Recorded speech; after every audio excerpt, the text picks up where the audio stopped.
नमस्कार, मैं हूं आपके साथ में वफा अब्बास और आप देख रहे हैं नेक्स्ट 9 न्यूज। आज है 11 दिसंबर और 20 नवंबर को महाराष्ट्र में चुनाव हुए थे। 23 नवंबर को जिसके नतीजे सबके सामने आ गए थे, लेकिन आज 11 दिसंबर होने के बावजूद भी महाराष्ट्र में मंत्रालयों का बंटवारा अभी तक नहीं हो पाया है।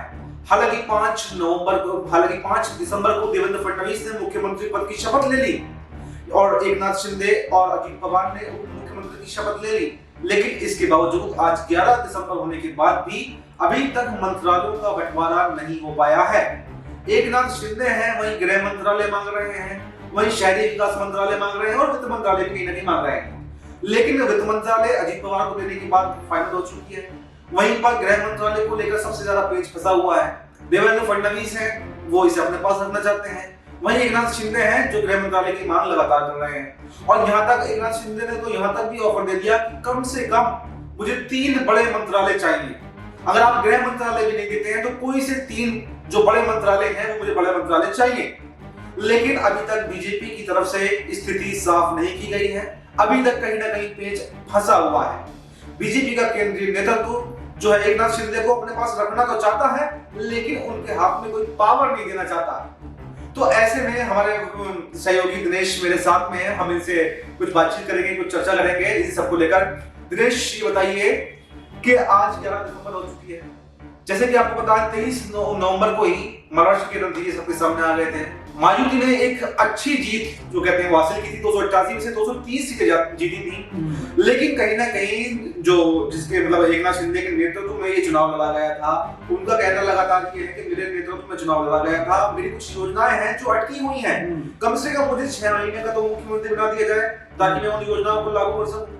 और अगर आप मुझे मुख्यमंत्री नहीं बना रहे हैं, वो बात अब खत्म हो गई, मुख्यमंत्री वाली बात, मुख्यमंत्री आप नहीं बना रहे हैं तो कम से कम मुझे कुछ 3 मंत्रालय ऐसे दे दीजिए जिससे मैं अपने बात लोगों के सामने पहुंचा पाऊं, अपने जो मेरे काम हैं वो मैं अच्छे से कर पाऊं। और अगर आप मुझे नहीं देते हैं तो मैं भी अपना रास्ता देख सकता हूं। ये भी कहीं ना कहीं उनकी तरफ से इशारा कर दिया गया। हालांकि इस बात को साफ तौर से नहीं कहा गया है, लेकिन उनकी नाराजगी ने जाहिर कर दिया है अगर आप मंत्रालय नहीं देते हैं तो मैं आपसे रास्ता जुदा कर सकता हूं। तो इस पर आप क्या कहना चाहते हैं? देखिए, लंबी लड़ाई लड़ने के बाद यहाँ पर भारतीय जनता पार्टी ने जो है मुख्यमंत्री की कुर्सी तो हथियार ली है, लेकिन अब बैकफुट पर एकनाथ शिंदे दिखाई दे रहे हैं।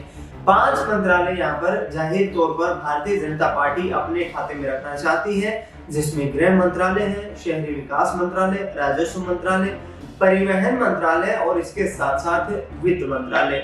वित्त मंत्रालय को लेकर के अजित पवार जो है दिल्ली दौरा कर चुके हैं। बीजेपी हाईकमान के तमाम दिग्गज नेताओं के साथ उनकी मुलाकात हो चुकी है और महाराष्ट्र में सरकार में साझेदार होने के नाते कहीं ना कहीं उनको आश्वासन दिया जा चुका है कि वित्त मंत्रालय उनके पास ही रहेगा। लेकिन उनको भी झटका यहाँ पर लगता हुआ नजर आएगा, क्योंकि 1 जुलाई 2023 को जब शिंदे सरकार में अजित पवार शामिल हो गए थे, उनके 10 विधायक उस वक्त उनके साथ थे और 10 के 10 विधायकों को मंत्री बना दिया गया था। लेकिन अब जो कैबिनेट विस्तार होने वाला है उसमें 8 से 9 ही मंत्रिमंडल के जो विभाग हैं वो यहाँ पर अजित पवार के खाते में जाते हुए नजर आएंगे। एकनाथ शिंदे की बात करें तो एकनाथ शिंदे की तरफ से भी ये 3 बड़े मंत्रालय, जिसमें शहरी विकास मंत्रालय, गृह मंत्रालय और परिवहन मंत्रालय शामिल हैं, इन तीनों को अपने कब्जे में लेने की कोशिश की जा रही है। लेकिन भारतीय जनता पार्टी ने स्पष्ट कर दिया है कि बड़े मंत्रालय जो है वो बीजेपी के पास ही रहेंगे। ऐसे में एकनाथ शिंदे जो है वो बैकफुट पर दिखाई दे रहे हैं, क्योंकि पहले यहाँ पर सीएम की कुर्सी को लेकर के लड़ाई लड़ रहे थे, लेकिन वहां पर भी बीजेपी ने बाजी मार ली। यहाँ मंत्रिमंडल की बात जो सामने आई है, यहाँ पर भी बीजेपी कहीं ना कहीं फ्रंट फुट पर खेलना चाहती है, यानी कि संख्या बल के आधार के ऊपर भारतीय जनता पार्टी जो है वो अपना दबदबा बनाना चाहती है। और यहाँ पर अजित पवार भी यदि उनके साथ सरकार में रहते हैं तो बीजेपी को सरकार चलाने में कोई परेशानी नहीं है। अच्छा, मैं यहीं से एक सवाल लेना चाहता हूँ। आपने कहा कि बीजेपी इस बार संख्या बल का प्रयोग करके मेन जो मंत्रालय हैं, जो अच्छे मंत्रालय हैं, वो अपने पास रखना चाहती है। लेकिन अगर हम पिछले चुनावों की बात करें, जब उन्होंने एकनाथ शिंदे के साथ में सरकार बनाई थी तब भी उनके पास ज्यादा सीटें थी, एकनाथ शिंदे के पास कम विधायक थे, तो फिर उन्होंने एकनाथ शिंदे को मंत्रालय क्यों न बनाया, क्यों मतलब मुख्यमंत्री बनाया? ये सबसे बड़ा सवाल बनता है। देखिए, सवाल बड़ा है, लेकिन देखा जाए तो इस वक्त 132 विधायक उनके पास हैं। उस दौरान 105 विधायक जो है बीजेपी के पास थे। एकनाथ शिंदे का सरकार में शामिल होने का मतलब यही है कि एकनाथ शिंदे सरकार यानी कि शिंदे यदि अलग रहते तो बीजेपी चाहकर भी सरकार नहीं बना सकती थी, क्योंकि अजित पवार भी उतना संख्याबल नहीं जुटा पाए जितना की तोड़फोड़ एकनाथ शिंदे ने शिवसेना में कर दी थी। और असली शिवसेना की लड़ाई उन्होंने जो महाराष्ट्र निर्वाचन आयोग से लड़ी, सुप्रीम कोर्ट से लड़ी, और उसके बाद जो नाम और निशान जो है पार्टी का अपने पक्ष में लेने का काम किया, इसका भी नुकसान यहाँ पर असली शिवसेना जो कुछ वक्त पहले तक होती थी, यानी कि बाला साहब ठाकरे की शिवसेना, उसको हुआ है। और उद्धव ठाकरे, आदित्य ठाकरे, संजय राउत ये साफ तौर पर कह चुके हैं कि इस विधानसभा चुनाव में एकनाथ शिंदे ने जो रावण के साथ विभीषण ने जो युद्ध के दौरान भूमिका निभाई थी, वही भूमिका यहाँ पर एकनाथ शिंदे ने यहाँ पर निभाई है बीजेपी के लिए। तो सीधे तौर पर देखा जाए तो उद्धव ठाकरे को नुकसान हुआ है, एकनाथ शिंदे यहाँ पर जो है कहीं ना कहीं सरकार में साझेदार हैं और दूसरे नंबर की कुर्सी पर बैठे दिखाई दे रहे हैं। लेकिन अब एकनाथ शिंदे का जो राजनीतिक भविष्य है वो खतरे में दिखाई दे रहा है। इसकी चर्चा मैं इसको कनेक्ट करना चाहूंगा हरियाणा के विधानसभा चुनाव से। हरियाणा में देखिए, विधानसभा चुनाव के दौरान जो बीजेपी ने अकेले चुनाव लड़ने का फैसला किया, उससे पहले 4.5 साल तक Dushyant Chautala deputy chief minister की कुर्सी देकर के अपने साथ में रखा। लेकिन लोकसभा के चुनाव में जो 15% वोट जो दुष्यंत चौटाला के पास था वो खिसकता हुआ नजर आया। बीजेपी को 5 सीटों पर हरियाणा में लोकसभा चुनाव में जरूर नुकसान हुआ, लेकिन जो है 5 सीटें बचाने में कामयाबी हासिल कर ली और विधानसभा चुनाव में सरकार बना ली। वही सेम सिनारियो यहाँ पर एकनाथ शिंदे के लिए हुआ। अब आगे आने वाले चुनाव की बात करें तो बिहार का विधानसभा चुनाव देख लीजिए, जिसमें बीजेपी जो है वो लीडिंग पोजीशन में है, 78 विधायक उनके पास है। जो जेडीयू है, नीतीश कुमार की पार्टी के पास 44 विधायक है।